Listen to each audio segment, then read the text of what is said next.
Topic का नाम है equilibrium of forces with reference to resolution of forces. Equilibrium,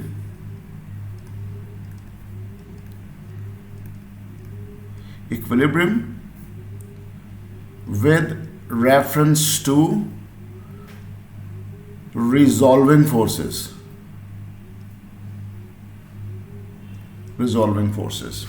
ठीक है. कॉन्सेप्ट क्या, जब आप फोर्सेस को रिजॉल्व करते हो तो आपके पास लॉट ऑफ एक्स और वाई एक्सिस के ऊपर फोर्सेस लाई करते हैं. Forces lies on x and y axis, positive negative दोनों पे लाई करते हैं. For equilibrium sum of x forces should be 0, sum of Fy forces should be 0.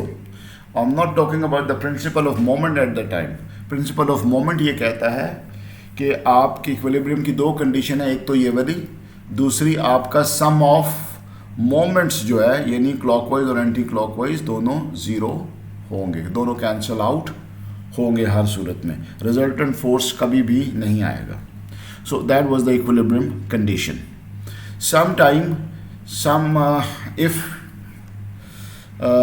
If Fy is 0 and Fx exist, वो exist कर रहा है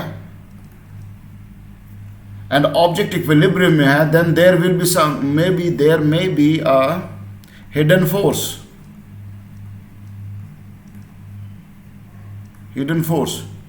You need to locate that force. मैं example देता हूं आपको. ये क्वेश्चन हमने डाला था, फिर मुझे निकालना पड़ा, दूसरी क्लास में ये डन नहीं था, तो मैं एक्सप्लेन करता हूं आपको. ये हमारे पास कोई प्लैंक था, ये हमारे पास कोई वॉल थी, ठीक है.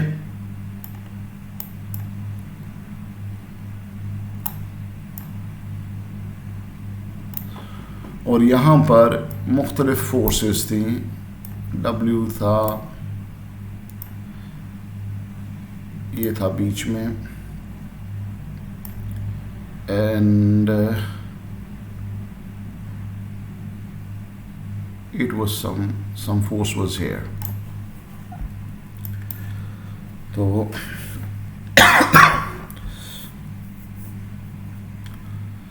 ये फोर्स थी, that was 22 newton and the weight was 19 newton and there was some other kind of forces जो इधर से कोई लटक रही थी चीज़ें या जो भी थे, आपको ये कोई वेट लटक रहे थे, दिस वाज 19 न्यूटन और ये आपने फाइंड आउट करने थे. This was the considered as pivot. तो जब आपने इनको रिजॉल्व किया, कहा ऑब्जेक्ट इक्विलिब्रियम में है, so there was all clockwise moments and this was anti clockwise moment related to this. तो कहता है ऑब्जेक्ट इक्विलिब्रियम में जब ये 19 न्यूटन था तो इसकी भी कुछ फोर्सेस निकल आई बाद में, जब आपने W कैलकुलेट किया इस चीज़ से, तो ये नीचे वाली फोर्सेस बढ़ गई ऊपर वाली से. लेकिन उसने आपको हिंट नहीं दिया. उसने कहा ऑब्जेक्ट इक्विलिब्रियम में है, तो और एंड के ऊपर उसने पूछा क्या आपका ख्याल है कि ए के ऊपर कोई और फोर्स भी हो सकती है? आप मुझे बताएं आपका क्या ख्याल है. वैसे अगर मैं इनको नाम दे लेता हूँ, लेट्स से ये जो है, मेरी लाइट ही चली गई है, ये भी 5 न्यूटन आ जाता है, ये भी आपके पास 5 न्यूटन आ जाता है. कहता है ए के ऊपर कोई और फोर्स है, अगर है तो कितनी है और किस डायरेक्शन में है. तो कैसे करेंगे इसको?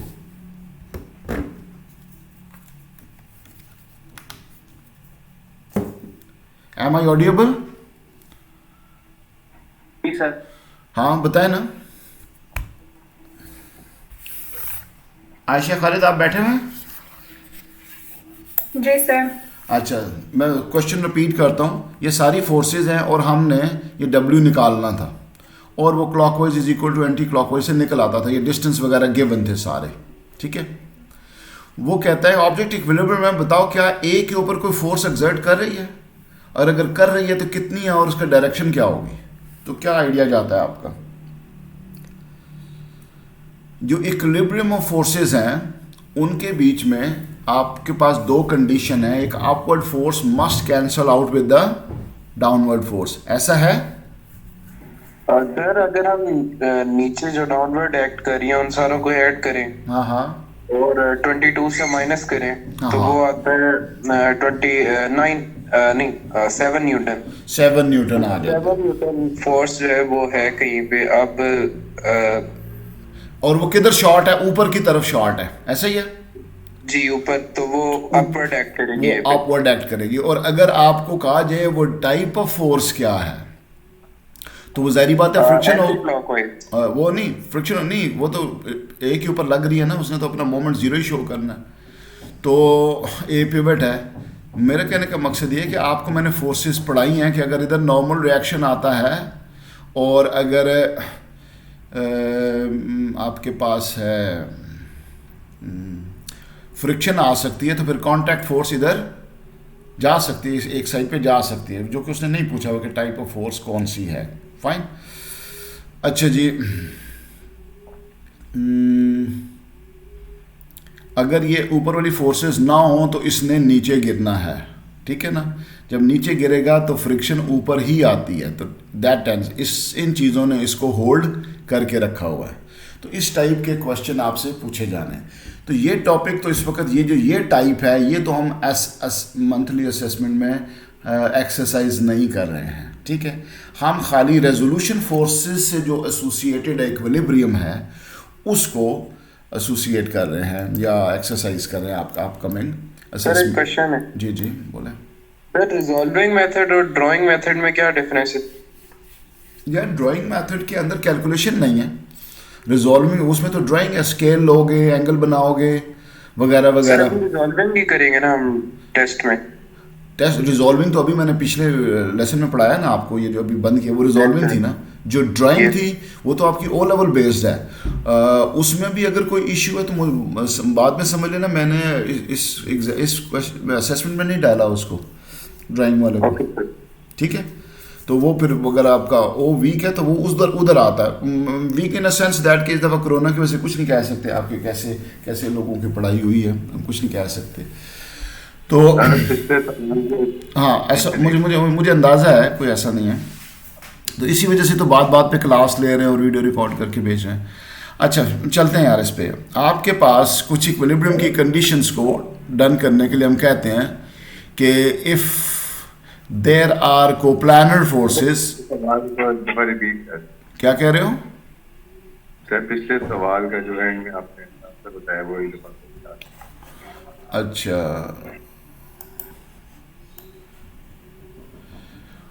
ये तो पता था ना सवाल क्या है। तो सवाल ये था कि ऊपर वाली फोर्स नीचे वाली फोर्स के बज़ाहिर इक्वल नज़र नहीं आ रही हैं जितनी फोर्सेस ड्रॉ हुई थी। ये सपोज 29 आ रही है, ऊपर 22 आ रही है, इसका मतलब है ऊपर वाली फोर्स शॉर्ट है। और अगर उसने कहा है कि जी वो फोर्स पॉइंट ए पे थी तो उस फोर्स को ड्रॉ कर दे, तो हमने कहा यार वो 7 न्यूटन शॉर्ट है और उसकी डायरेक्शन ऊपर की तरफ होगी, ठीक है? तो दिस इज द केस। तो फिर हमारे बाद ज़हन में यह आया, हमने खुद अपने आप से सवाल किया कि ये फोर्स कौन सी हो सकती है। ये नॉर्मली फ्रिक्शन हो सकती है, जो अगर आप किसी दीवार के साथ अटैच हैं तो देखें ना, अगर ये है होल्ड हुआ है, इसको किसी जगह से मूव करने का यहाँ से रोका हुआ है, तो अगर इसने नीचे गिरना है तो फिर फ्रिक्शन ने ऊपर ही एक्ट करना है। तो ये हमने खुद अपनी तरफ से ये सवाल बनाया है। अदरवाइज़ जो आपकी डायरेक्शन और मैग्नीट्यूड है वो इक्विलिब्रियम कंडीशन से निकल आती है कि जी नीचे वाली फोर्सेस ऊपर वाली के बराबर नज़र नहीं आ रही हैं, लेकिन इवन देन ऑब्जेक्ट इक्विलिब्रियम में इसका मतलब है कोई हिडन फोर्स है। और वो फिर कहाँ पे लग सकती है? वो इस पिवट के ऊपर ही लग सकती है। Are you getting my point? ठीक, लड़के जवाब दो ना भी जल्दी से। ठीक है। अच्छा, अगर हमारे पास कोप्लानर फोर्सेस हैं जो एक ही प्लेन के ऊपर एक्ट कर रही हैं, तो फिर उनकी लाइन ऑफ एक्शन को आप जो है वो एक्सटेंड करें तो वो सारी एक पॉइंट में से पास कर सकती हैं, ठीक है? और इनको हम पॉइंट फोर्सेस भी कहते हैं, जिसकी एग्जांपल आपके सामने मैं ये दे रहा हूँ कि ये आपके सामने एक स्ट्रिंग है, ठीक है? एक पेंडुलम था, आपने उसको ऐसे खींच लिया इस तरफ, ये इस तरफ टेंशन लग गई, इस तरफ इसका वेट एक्ट कर गया। ठीक है, तो दो चीज़ें मैंने आपको बताई हैं, आपके पास इस उन चीज़ों से ये MCQs डन हो जाते होते हैं। ठीक है, एक ये है कि अगर पॉइंट फोर्सेस हों सारी, तो वो उनको आगे पीछे एक्सटेंड करें तो सारी एक ही पॉइंट में से पास कर रही होंगी। So this is the equilibrium condition of three forces. इन दोनों का रिजल्टेंट इधर होना है, which is cancelling out with the third one, और इन दोनों का रिजल्टेंट इधर होना है, which is cancelling out with third one. इन दोनों का रिजल्टेंट इधर होना है, which is cancelling out with the third one. और इनको हम ऑर्डर्ड ट्रायंगल में रिप्रेजेंट कर सकते हैं। जैसे मिसाल के तौर पे ये फर्स्ट वेक्टर मैं यूं ड्रॉ कर रहा हूं, ठीक है, सेकंड वेक्टर मैं यूं ड्रॉ कर देता हूं, तो ये वेक्टर मैं अगर यूं ड्रॉ कर दूं तीनों फोर्सेस में, तो रिजल्टेंट खत्म हो जाता है। ऑब्जेक्ट जिधर से स्टार्ट हुआ था उधर ही पहुंच गया है, तो इसका रिजल्टेंट जो है वो 0 है। तो ये अमूमन MCQs के अंदर ये सवाल आते हैं, आपके भरे पड़े हैं MCQs इनसे लिहाज से। ठीक है, तो हम इस चैप्टर के MCQs को इतना लिफ्ट नहीं कराते हैं, आपकी ज़बानी आपसे ये हो जाते हैं। मैं आपकी तरफ वीकेंड पे ये भेजूंगा, क्योंकि लेसन ख़त्म हो जाएगा, हम काइनेमेटिक्स पे चले जाएंगे, तो ये वर्कशीट्स आपको आ जाएंगी। इसमें कुछ मैंने हार्ड कॉपी में दी हैं, कुछ सॉफ्ट कॉपी में, कुछ आपके पास रिसोर्स पैक भी मौजूद है। और जिन्होंने रिसोर्स पैक ख़रीदा हुआ है वो तो शुरू से सिर्फ एक ही चीज़ को फॉलो करें जो उनके पास है। अच्छा जी, अब इसको कहते हैं ऑर्डर्ड ट्रायंगल। सारे एरोज ऑर्डर्ड में, कोई एरो क्लैशिंग नहीं आ रहा। अगर एरो क्लैश करेगा, जैसे ये जा रहा है और इधर से ये आ रहा है, तो वो ऑब्जेक्ट कभी भी इक्विलिब्रियम में नहीं होगा। ठीक है जी, तीन फोर्सेस के लिहाज से बता रहा हूँ, ट्रायंगल के लिहाज से। अच्छा, वो ये कहता है कि ये एंगल जी आपका बन रहा है, मिसाल के तौर पे this is your angle theta, और ये आपने फोर्स F की है, ये आपके पास टेंशन T है, ये W आपके पास सपोज 90 न्यूटन है। ठीक, अब ये ऑब्जेक्ट जब आपने इसको यूं खींचा है तो ये इक्विलिब्रियम में है। इक्विलिब्रियम का मतलब क्या हुआ कि अगर मैं इसको ऑर्डर्ड ट्रायंगल में रिप्रेजेंट करूं तो मैं बना सकता हूं, जैसे ये टेंशन गई, टेंशन से वेट डाउनवर्ड एक्ट किया, वेट से ये जो फोर्स आपने F खींची है ये इधर आ जाती है, ये आपकी टेंशन फोर्स, ये आपकी वेट फोर्स, ये आपका ये जो फोर्स जिधर से आपने ड्रॉ किया, तो ये इक्विलिब्रियम में आ जाता है। ये ऐसे पॉइंट्स तो अभी फ़िलहाल हमने नहीं डाले, क्योंकि मैं इस दफ़ा MCQ अलाउड नहीं था असेसमेंट में डालने में, वो टेस्ट हम आपसे बाद में लेंगे। तो थ्योरी में क्वेश्चन इससे कैसे जनरेट हो सकता है, ये आपका आ गया resolve equilibrium with the help of resolving. अब आप ये बताएं, आपको पता है कि ये तीनों फोर्सेस हैं, लेकिन there are there components as well, तो इसकी पिक्चर कैसे बन सकती है? सिंपल पिक्चर देखें, ये आपके पास F आ गया,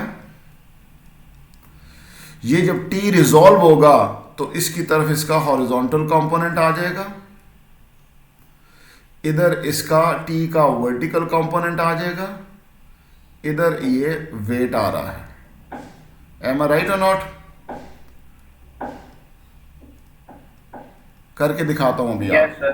करके दिखाता हूं आपको भी। देखिए, इसको रिजॉल्व कराते हैं, क्या चीज? टी को समझा दो। ठीक है, समझा। क्या कहते थे हम? परपेंडिकुलर ड्रॉ करते हैं, ऐसे ही है। Yes sir. जब परपेंडिकुलर ड्रॉ करते हैं तो ये स्प्लिट हो गया आपका वर्टिकल कंपोनेंट में और ये हॉरिजॉन्टल में, ऐसे ही है। Yes sir. अब एरोज लगाता हूं, ये एरो इधर लगेगा, ये एरो इधर लगेगा। बताएं पहले, सही है बात या नहीं? Yes sir. अब ये चूंकि थीटा वाली साइड है तो ये क्या बन सकती है? T cause of theta. Yes sir. T cause of theta ऊपर की तरफ आ रहा है, और ये क्या बन सकता है? T sine theta. Sine theta. अब देखो, ये मैंने इधर ड्रॉ किया हुआ T sine theta, T cos theta मैंने इधर ड्रॉ किया हुआ, डब्ल्यू मैंने इधर ड्रॉ किया हुआ, एफ मैंने इधर ड्रॉ किया हुआ। तो अगर ऑब्जेक्ट इक्विलिब्रियम में है तो आप इसकी वर्किंग में ऐसे लिखोगे। समटाइम क्वेश्चन आता है एक्सप्लेन योर वर्किंग, तो आप लिखते हो ऑब्जेक्ट इज इन इक्विलिब्रियम, तो sum of F X will be 0। Am I right? Yes. Sum of fy, that will also be 0। ये भी ठीक है? Okay. Yes sir. अब एफ एक्स कैसे 0 होता है? जब ये कंपोनेंट और ये दो कंपोनेंट दोनों को ऐड अप किया जाए तो 0 आंसर आ जाए। ये आपके पास था एफ और ये इस तरफ क्या है? T sine theta. बोले ना सर किस तरह? देखो ये आपका एफ लगा हुआ है ना, ये तो कोई बड़ी बात नहीं है। इस तरफ आपका टी साइन थीटा है ना, ये वाला। Yes sir, yes. तो पॉजिटिव लगाऊं नेगेटिव लगाऊं? Negative. T sine of theta that is equal to 0, यानी दूसरे लफ्जों में F is equal to T sine theta. Am I right? Yes. अब इसी तरीके से जरा वर्टिकल कंपोनेंट देखें। टी कॉस थीटा ऊपर है यस सर। और नीचे क्या है? डब्ल्यू। डब्ल्यू। ठीक। और थीटा की वैल्यू जो है ये सपोज हम कर लेते हैं यहाँ पे 30 डिग्री गिवन है, अदरवाइज वो मुश्किल है फाइंड आउट करना। ठीक है, फाइन। तो आपके पास टी आ जाता है 90 over cos 30। Am I right? Yes sir. तो आपके पास आता है 90 डिवाइडेड बाय कॉस 30। ये 1033 आ रहा है। देखना मैं तो डार्क में बैठा हूँ। 103.9 नियरली इक्वल टू 104। क्या हम अब एफ निकाल सकते हैं?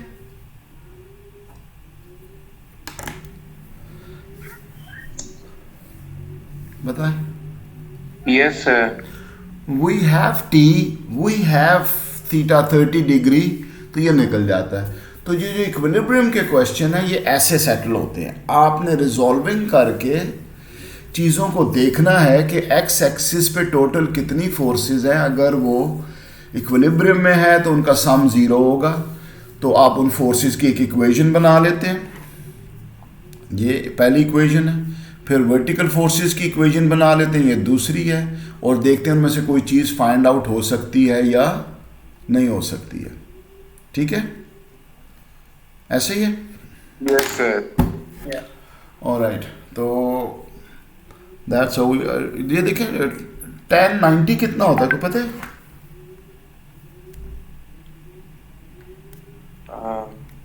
तो 1090 नहीं निकलता। एरर आ जाता है। ठीक है। साइन थीटा 1/90 देखो कितना होता है।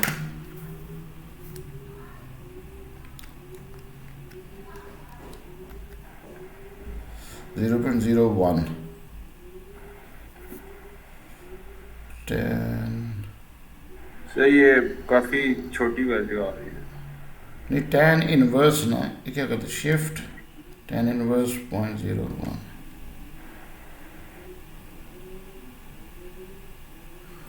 सर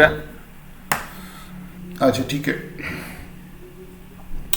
अच्छा जी, ये हमारे पास इस टाइप के क्वेश्चन आप लोगों ने डील करने में एक आधा क्वेश्चन और रख लेता हूँ यहाँ पे, बल्कि मैं इसको छोड़ता हूँ और आपके पास जो वर्कशीट्स हैं उन्हीं को डन करने की कोशिश करता हूँ।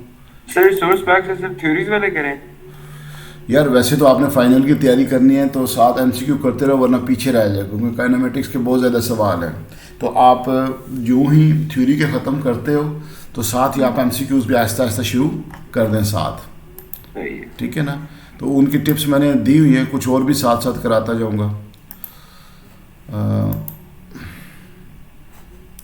एक मिनट, इक्विलिब्रियम क्वेश्चंस हैं। हाँ ये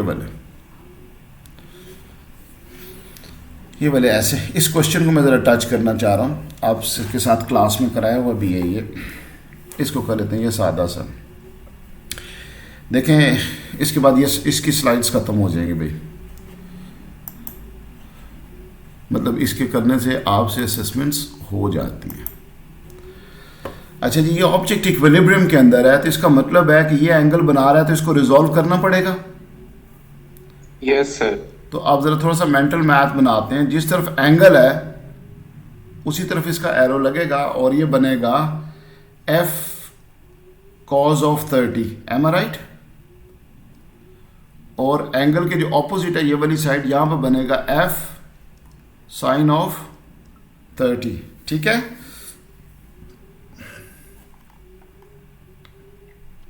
सर क्या ये रूल है कि जिस तरफ से एंगल आ रहा है तो उस तरफ से डायरेक्शन होगी?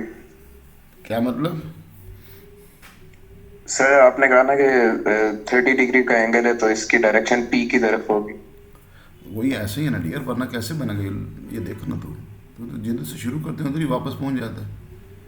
ये 30 है, इसका परपेंडिकुलर ड्रॉ करो और हेड और टेल से ज्वाइन करो, तो ऐसे ही बनेगा ना, यस सर। ऐसे ही बनेगा ये वाला, यस। ठीक है? ये पता है क्यों, ये मुझे थोड़ा सा मसला आपका समझ आ रहा है कि आपकी ये ड्राइंग वाला जो पोर्शन है ना, ये आपका वेक्टर्स का ये वीक है, वरना तो ये जो आप ड्राइंग से रिजल्टेंट निकालते हैं तो ये हम चीज़ें हम कर रहे होते हैं ये वाली, ठीक है? तो कोई बात नहीं, वो फिर आप किसी दिन इसके ऊपर भी बात कर लेंगे। ये आपके पास वर्टिकल आ गया एफ साइन थीटा, एफ है आपके पास यहाँ पे दिया हुआ 44 न्यूटन। तो ये पूरा कंपोनेंट आपको पता लग जाता है कि ये इसके बराबर है। और डेफिनेटली क्वेश्चन होगा to find the vertical component of F, तो वो आपके पास एफ साइन 30 है, F sine 30 degree. Horizontal component of F cos 30। F की वैल्यू गिवन है तो आपने यहाँ पे वैल्यू लिखनी है basically. By taking moment about P determine weight of the rod. ये क्वेश्चन हमने इस दफ़ा नहीं डाले, लेकिन आप समझ लें वेट ऑफ द रॉड कैसे आता है। ये आपके पास क्लॉकवाइज मोमेंट है और ये आपके पास एंटी क्लॉकवाइज मोमेंट है। ये टोटल डिस्टेंस गिवन है आपको, तो ये मोमेंट निकल सकता है या नहीं निकल सकता?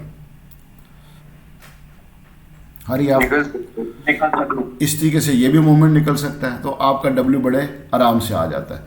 लेकिन जो point I want to make is कि इधर भी वही इशू आ सकता है कि ये जो डाउनवर्ड फोर्स है ये शायद अपवर्ड फोर्स के बराबर ना आए, तो फिर कोई ना कोई और फोर्स यहाँ पर मौजूद होगी।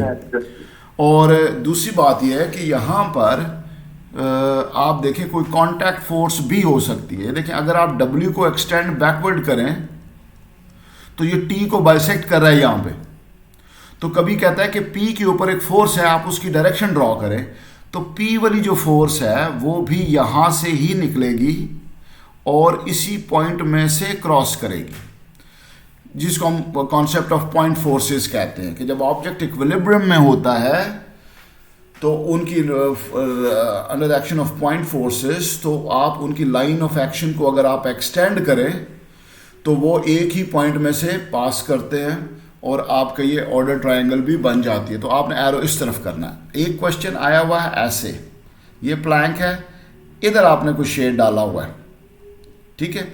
तो अब अगर ये आपके पास टेंशन है किसी रॉड में, ये वेट एक्ट कर रहा है, तो फिर P से जो फोर्स है वो इधर निकलेगी। अब ये जो फोर्स है P वाली, ये है क्या बेसिकली?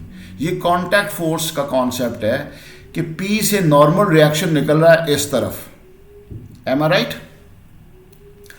और अगर ये टेंड टू मूव डाउनवर्ड, ये जो प्लैंक है, तो फ्रिक्शन फोर्स एक्ट कर रही है यहाँ पर। कांटेक्ट फोर्स होती है नॉर्मल फोर्स और फ्रिक्शन का रिजल्टेंट। तो जब आप रिजल्टेंट ड्रॉ कर देते हो तो फिर इन दोनों को उड़ा देते हैं आप, फिर रिजल्टेंट कंसिडर कर रहे होते हो। फिर अलग अलग, ऐसा नहीं हो सकता कि आप एक्स कंपोनेंट भी ले रहे हैं, वाई कंपोनेंट भी ले रहे हैं और रिजल्टेंट भी कंसिडर कर रहे हैं, ऐसा नहीं है। जब रिजल्टेंट ड्रॉ कर दिया तो फिर रिजल्टेंट को कंसिडर कर लेंगे, और अगर कंपोनेंट्स ड्रॉ कर लिए तो फिर आप कंपोनेंट्स को कंसिडर करते हैं। तो अब ये जो एक्स कंपोनेंट था, अगर एग्जामिनर ये जो इस एफ फोर्स का है, अगर ये पूछता है कि ऑब्जेक्ट इक्विलिब्रियम में कैसे आ गया, ये तो एक्स कंपोनेंट तो एग्जिस्ट कर रहा है, तो इसका आंसर क्या देंगे आप?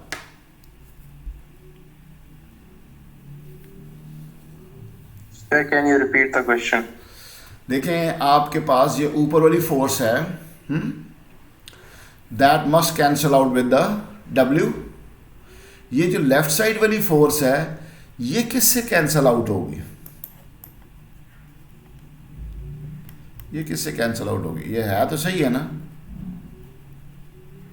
और ये सवाल उसने बार बार पूछे हुए हैं। गर्ल्स में से कोई आंसर करेगा भाई? सर एफ से। यार ये जो एफ का एक्स कंपोनेंट निकला है,